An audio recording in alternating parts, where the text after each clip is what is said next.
Guys, good morning. Good morning. Okay. Our subject is electric circuit and electron devices. In this, we are going to see some activity based learning actually. Okay. And by the DT based also, we are going to see. What the DT mean here? Okay, design thinking. Okay, fine. In that, we are going to only see the three phases. First phase is empathize, define, ideate. Okay, these three things we are going to see. And fourth thing is about, I just going to see the topic is about what the topic and empathize, define, ideate, and then we are going to proceed about the activity.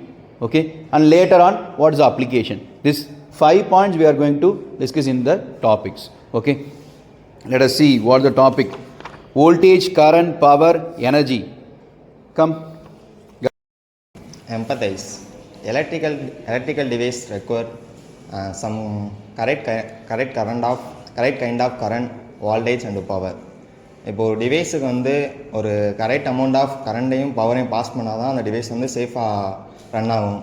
அதே இது நம்ம அதிகமாக ஒரு கரண்ட்டையும் பவரையும் அதிகமாக கொடுத்தோம்னா அந்த device வந்து damage ஆகலாம். Define.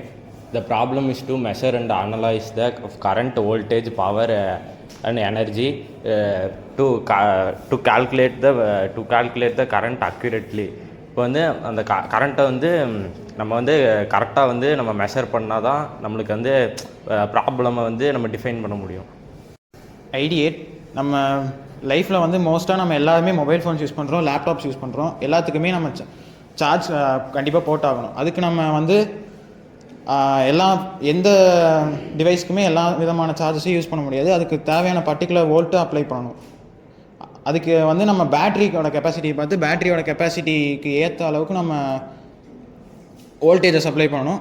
அதே மாதிரி நம்ம வோல்டேஜ் சப்ளை பண்ணுறப்ப அது நமக்கு ஷார்ட் சர்க்யூட் ஆகாமல் இருக்கிறதுக்கு அதுக்கான ப்ரொடெக்ஷனை கெப்பாசிட்டர்ஸ் யூஸ் பண்ணணும். அப்புறம் ரெசிஸ்டன்ஸை கரெக்டாக மெயின்டைன் பண்ணணும். அப்புறம் பேட்டரியோட கெப்பாசிட்டியை செக் பண்ணி அதுக்கு ஏற்ற வோல்டேஜில் பவர் சப்ளை கொடுக்கணும். இப்போ வந்து நம்ம ஒரு 5000 mAh பேட்டரினா அதுக்கு ஏற்ற மினிமம் அட்லீஸ்ட் ஒரு 45 watts to 80 watts இருக்கணும். அதுக்கு மேலே இருந்துச்சுன்னா பேட்டரியோட ஹெல்த் வந்து ஸ்பாயில் ஆகும். அதனால் கரெக்டான வோல்டேஜ் சப்ளை பண்ணணும். அப்ளிகேஷன் என்னென்னா மொபைல் சார்ஜருக்கு யூஸ் பண்ணுவோம், அடாப்டர் யூஸ் பண்ணுவோம்,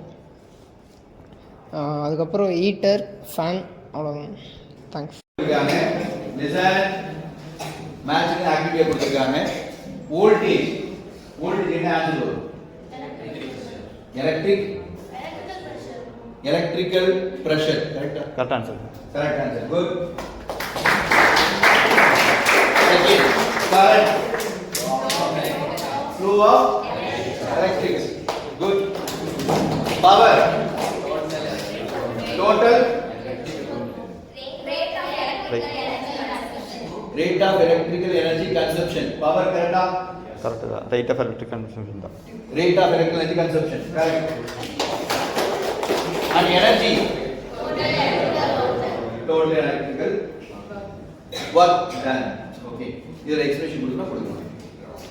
Voltage വെച്ചാ flow of energy da. அப்ப rate of flow da voltage. Current എന്ന് പറയുന്നത് pressure da. എവ്വളോ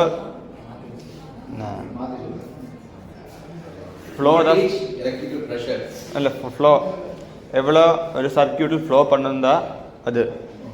பவர்னு வச்சால் எவ்வளோ ஒரு டிவைஸ் யூஸ் பண்ணுறது. எனர்ஜின்னு வச்சா டோட்டல் எல்லாமே ஆட் பண்ணி தான் எனர்ஜி. ஓகேப்பா. வோல்டேஜ் அப்படின்னா என்ன?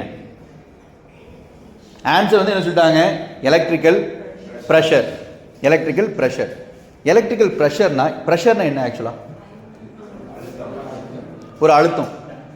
சரியா? 2 பாயிண்ட்ஸ் இருக்கும். இப்போ ப்ரெஷர்ங்கிறது ஆக்சுவலாக பார்த்தீங்கன்னா 2 பாயிண்ட்ஸ் சொல்லுவாங்க. இப்போ வந்து அங்கே ஒருத்தர் நிற்கிறான், இங்கே ஒருத்தர் இருக்கிறான்னு வச்சுக்கோ. சரியா? ஒரு கயிறை பிடிச்சி இழுக்கிறோம். ப்ரெஷர் இருக்குமா? விழுந்த நாட்ஸ். ஓகேவா? பிடிச்சிருக்க 2 பாயிண்ட் நடுவில் வந்து ஒரு ப்ரெஷர் இருக்கும். That is voltage. ஓகே, அந்த பாயிண்ட் தான் சொல்கிறது. அடுத்தது கரண்ட்டுக்கு என்ன சொன்னாங்க answer? Flow of electric charge. இப்போது நம்ம வந்து ஒரு ப்ரெஷர் வந்து 2 பக்கம் பாயிண்ட்ஸ் இருக்குன்னு சொன்னேன். ரெண்டுக்கு நடுவில் வந்து பார்த்தீங்கன்னா ஒரு சம்திங் வைப்ரேஷனாக நடந்துட்டு இருக்கும் பார்த்தியா, ரெண்டுக்கு வைப்ரேஷன் நடக்கும். இப்போ 2 பாயிண்ட்லேயும் நடக்கிறது வோல்டேஜ் டிஃப்ரென்ஸ் சொல்கிறது. இப்போ நான் என்ன சொல்கிறேன், டிஃப்ரென்ஸஸ் கூட சொல்லலாம் இல்லை வோல்டேஜுக்கு. எப்படி டிஃப்ரென்ஸ்னால், இப்போது எக்ஸாம்பிளாக வந்து என்னையோட ஸ்ட்ரென்த்தாக ஒரு பர்சன் வந்து இருக்காங்கன்னு வச்சுக்கோ. அவங்க என்ன பண்ணுறாங்கன்னா அந்த இடத்துல நிற்கிறாங்க, நான் அவங்க கொஞ்சம் வீக்காக இருக்குன்னு வச்சுக்கோ. என்ன பண்ணுற, கயிறு பிடிச்சி இழுத்துட்டு இருக்கிறோம் 2 பேருமே. யார் ஜெயிப்பாங்க? யார் ஜெயிப்பாங்க? கயிறு யார் இழுத்து யார் ஜெயிப்பாங்க? ஸ்ட்ராங்காக இருக்கவங்க ஜெயிப்பாங்களா? That is difference of 2 things. இப்போ இதை வந்து இன்னுமே ஈஸியாக சொல்ல போனோம்னா, நான் ஒரு 40 கேஜின்னு வச்சுக்கோ, அவங்க 50 கேஜின்னு வச்சுக்கோ. ரெண்டுக்கு டிஃப்ரென்ஸ் எவ்வளோ? 10 கேஜி. இவ்வளோ தான் கான்செப்டே. ஸோ வோல்டேஜ் இது டிஃப்ரென்ஸ் ஆஃப் 2 திங்ஸ். ஓகே, அதே வந்து ரெண்டுக்கு நடுவில் ஒரு ப்ராசஸ் நடக்கும். அந்த ப்ராசஸ் ஃப்ளோன்னு சொல்கிறோம் பார்த்தியா, that is your current. Okay, that is flow of electric charge in between the layers. ஓகேவா? அடுத்து என்ன சொன்னோம், பவர். பவருக்கு என்ன ஆன்சர் சொன்னாங்க? பவருக்கு என்ன ஆன்சர் சொன்னாங்க?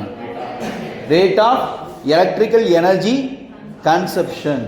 இப்போது இந்த பாயிண்ட்டை புரிஞ்சுக்கோ. பவருங்கிறது இங்கே எப்படி புரிஞ்சுக்கணும்னா, நீ வந்து ஒரு ஃபோர்ஸ் கொடுப்பியா, நான் ஒரு பக்கம் ஒரு ஃபோர்ஸ் கொடுக்குறேன், அவன் ஒரு பக்கம் ஒரு ஃபோர்ஸ் தராங்க, 2 பேரும் ஃபோர்ஸ் கொடுக்குறோம். ஃபோர்ஸ் கொடுக்க என்ன ஆகுனா 2 பேருமே இழுக்கிறோம். சம் செகண்ட்ஸோ இல்லை 1 மினிட்டோ இல்லை 2 மினிட்ஸோ இல்லை 1 டேவோ இழுத்துக்கிட்டே இருக்கிறோம். அவங்களும் இழுக்கிறேன், நானும் இழுத்துகிட்டே இருக்கிறேன். பட் வந்து 2 பேருக்கு equal stamina, equal something stamina something, ஓகேவா? அந்த எனர்ஜியோ சம்திங் பவரோ ஏதோ திங்ஸை வந்து டிஃபைன் பண்ணுதுன்னா இழுத்துக்கிட்டே இருக்கும் பார்த்தியா, அது வந்து என்னோட எனர்ஜி, என்னோட பவரை காமிக்குது. ஓகேவா? ஸோ அந்த இதுதான் ஆக்சுவலாக வந்து rate of electrical energy consumption. எனக்கு எவ்வளவுக்கு ட்ரெயின் அவுட் ஆகுதோ அது வரைக்கும் யூஸ் ஆகும். எல்லாத்தினாலையும் பார்த்தீங்கன்னா ஒரு 10 நிமிஷம் நின்றுட்டே இருக்க சொல்லி நிற்பீங்க. ஓகே, 10 மினிட்ஸ் நிற்க சொல்லி நின்றுருவீங்க. 1 hour நிற்கலாம், 1 day முடியலாம், 24 days அவ்வளோதான், முடிஞ்சோம். புரியுதா சொல்கிறது? அதே மாதிரி வாக்கிங் அதே மாதிரி தான். ஒருத்தர் வந்து பழனி பாத யாத்திரை போகிறான்னு வச்சுக்கோ, பர் டே வந்து எவ்வளோ கிலோமீட்டர் வாக் பண்ண முடியும்? பர் டே எவ்வளோ கிலோமீட்டர் வாக் பண்ண முடியும்?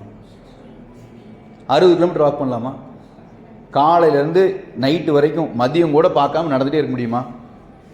முடியாது. ஸோ அவங்களோட எனர்ஜின்னு சொல்கிறது, அவங்களோட பவர், அது எவ்வளோதுக்கு கன்சியூம் ஆகுதோ அதை பேஸ் பண்ணி தான் சொல்லுங்கள். That is rate of electrical energy consumption. Okay, next என்ன? எனர்ஜி. எனர்ஜிங்கிறது என்ன சொன்னாங்க? Total electrical work done. எவ்வளோதுக்கு வந்து ஒரு எனர்ஜி வந்து ஒருத்தருக்கு எப்படி இருக்குன்னு பார்க்கணும். கன்சப்ஷன் ஆகுதுன்னு சொல்கிறோம் பார்த்தியா, 2 பாயிண்ட் ஒரே மாதிரி தான் இருக்கும், இந்த எனர்ஜியும் பவருங்கிறதும். இப்போ இதுக்கு பார்த்து ரேட் ஆஃப் எலக்ட்ரிக்கல் எனர்ஜின்னு சொல்கிறாங்க, அதனால் எனர்ஜி பாயிண்ட் இதில் வருது. ஆனால் கன்சப்ஷன் ஆகுது இதில். இங்கே வந்து ஒர்க்கு டன் பண்ணுறோம், எவ்வளோ வேலை செய்கிறோம் அப்படிங்கிற பாயிண்ட்டு. இங்கே கன்சப்ஷன் ஆகுது, இங்கே ஒர்க் டன் ஆகுது. எனர்ஜியும் பவர் நியர்பை சேம் தான். அதை வந்து எவ்வளோ யூஸ் பண்ணுறோன்னு சொல்கிறது தான் பவராக மாறிடுது consumption.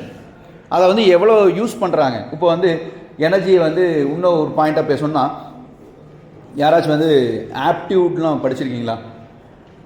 Aptitude, logical reasoning, quantitative aptitude படிச்சிருக்கீங்களா? புக் படிச்சிருக்கீங்களா? இல்லையா? ஃபஸ்ட் இயர்னால உங்களுக்கு அவேர்னஸ் இல்லைன்னு நினைக்கிறேன். மேபி வந்து ஃபைனல் இயருக்குள்ளார அந்த புக்கை தயவுசெய்து படிச்சிரு. That will be more useful for your placement. Quantitative ஆப்டியூட்னு ஒரு புக் இருக்குது. அதில் பார்த்தீங்கன்னா reasoning, aptitude and logical reasonings. ஓகேவா? இந்த ஒரு இங்கிலீஷ், இந்த 3 திங்ஸ் இருக்கும். ஓகேவா? இந்த 3 விஷயத்தையும் வந்து நீ லேர்ன் பண்ணிக்கலாம். அதை பேஸ் பண்ணி தான் எல்லா இன்டர்வியூ ஃபஸ்ட்டு ரவுண்டு அதுதான் இருக்கும். அதுக்கப்புறம் technical round, HR round, whatever, அதெல்லாம் அடுத்தடுத்த ரவுண்ட்ஸ் இருக்கும். சரியா? ஃபஸ்ட் ரவுண்டு அதாக தான் இருக்குது. எல்லா கம்பெனிஸும் மேக்ஸிமம் தான் ப்ரொவைட் பண்ணிட்டுருக்காங்க. சரியா? சார் தெரிஞ்சுக்கோ. அதில் வந்து பார்த்தீங்கன்னா எனர்ஜின்னு ஒரு ப்ராப்ளம் இருக்குது, பவருங்கிற ப்ராப்ளம் இருக்காது. அதில் தெரிஞ்சுக்கலாம். 1 டே ஒருத்தனால் ஒர்க் பண்ண முடிஞ்சா, 2 days இன்னொருத்தனால ஒர்க் பண்ணுறானா, அது எப்படி கால்குலேட் பண்ண சொல்லுவாங்க. இப்போது ஒரு ஒரு ஒர்க் தரோம் நம்மளுக்கு. சரியா? ஒரு ஒர்க் தந்துட்டு நீ வந்து அந்த ஒர்க்கை வந்து 1 டேயில் செஞ்சு முடிக்கலாம், இல்லை 2 நாள் எடுத்துக்கிற. அப்புறம் யார் வந்து எனர்ஜி எஃபிஷியண்ட்டாக பண்ணியிருக்காங்க? 2 நாள் செஞ்சவனா, 1 நாள் செஞ்சவனா? புரியுதா சொல்கிற பாயிண்ட்டு? ஸோ இந்த பாயிண்ட்டை கன்சிடரேஷன் பண்ணி ஒரு ப்ராப்ளமே இருக்குது, முக்கியமான ப்ராப்ளம் அது. ஓகேவா? ஓகே கண்ணா, தேங்க்யூ.